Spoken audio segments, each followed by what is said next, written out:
साखरेच्या आणि गुळाच्या दरवाढीनंतर आता चिक्की उत्पादनाचा खर्च वाढला आणि त्यामुळे लोणावळ्यामध्ये चिक्की व्यावसायिकांनी चिक्कीच्या दरवाढ मात्र न करण्याचाच निर्णय अजूनही घेतलेला आहे। पर्यटकांच्या खिशावर जास्त ताण पडू नये यासाठी लोणावळ्याची पारंपरिक आणि फेमस असलेली लोणावळा चिक्की खरेदी करणाऱ्या ग्राहकांना दिलासा मिळावा याच उद्देशाने चिक्की उत्पादक व्यावसायिकांनी हा निर्णय घेतला। साखर आणि गूळ हे चिक्की तयार करण्यासाठी लागणारे महत्त्वाचे घटक आहेत आणि त्यांच्या दरवाढीचा थेट परिणाम उत्पादन खर्चावर होतो। मात्र सध्याच्या परिस्थितीमध्ये ग्राहकांवर त्याचा अतिरिक्त भार टाकणार नाही, तर वाढलेला उत्पादन खर्च व्यावसायिक स्वतः सहन करणार आहेत आणि त्यामुळेच साखर गुळाच्या दरवाढीचा परिणाम या पार्श्वभूमीवर या सगळ्या लोणावळ्यातील पर्यटकांना चिक्कीच्या दरात वाढ न करता आहे त्या दरांमध्येच चिक्की विकण्याचा निर्णय घेण्यात आला।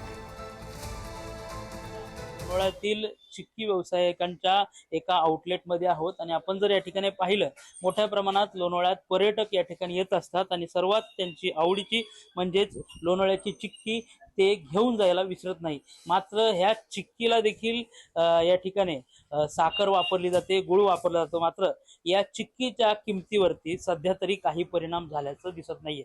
आपण या ठिकाणी काही चिक्की व्यावसायिक आहेत त्यांच्याशी बोलूया।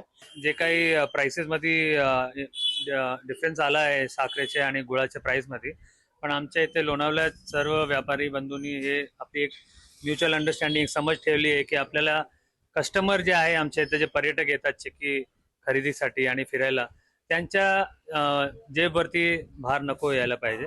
त्यामुळे आम्ही हे डिसिजन आमचा म्युच्युअल डिसिजन आहे की ज्यापर्यंत खूप extra out of the way prices वाढणार आहे किंवा फक्त साखर आणि गुळ नाही, दुसरे वेगळे रॉ मटेरियल जे आहे जे चिक्की उत्पादन मध्ये जे वापरले जातात, तर आम्ही 2-3 महिन्यानंतर आम्ही एक बैठक घेऊन डिसिजन घेऊ शकतात काय आम्हाला चेंजेस करायचे याच्यामध्ये।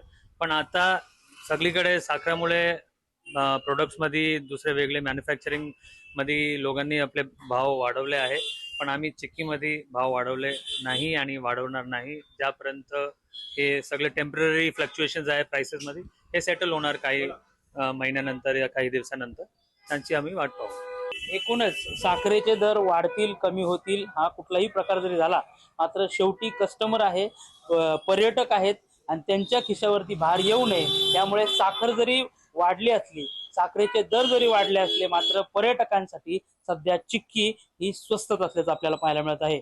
पुढारी न्यूजसाठी मी सागर शिंदे, लोणावळा।